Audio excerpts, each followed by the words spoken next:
বিনা পারিশ্রমিকে ৩,০০০-এর বেশি কবর খনন করা সেই মনু মিয়া মারা গেছেন। ইন্না লিল্লাহি ওয়া ইন্না ইলাইহি রাজিউন। কিশোরগঞ্জের ইটনা উপজেলার জয়সিদ্ধি ইউনিয়নের আলগাপাড়া গ্রামের বাসিন্দা তিনি। শনিবার সকাল 10:20 নিজ বাড়িতে শেষ নিঃশ্বাস ত্যাগ করেন তিনি। এর আগে দীর্ঘদিন তিনি হাসপাতালে চিকিৎসাধীন ছিলেন।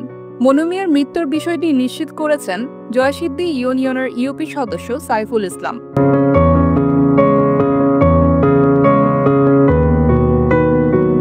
কবর খুঁড়ে তিনি পার করে দিয়েছেন তার ৬৭ বছরের জীবনের সুদীর্ঘ ৪৯টি বছর। কোনো ধরনের পারিশ্রমিক কিংবা বকশিশ না নিয়ে এ পর্যন্ত খনন করেছেন ৩,০৫৭টি কবর।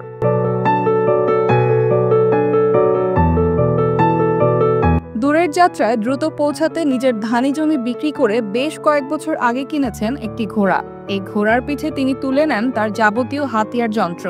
সেই ঘোড়ায় সওয়ার হয়েই শেষ ঠিকানা সাজাতে মনু মিয়া ছুটে চলতেন গ্রাম থেকে গ্রামে। তবে সেই ঘোড়াটিও মারা যায় এবছর ১৬ মে।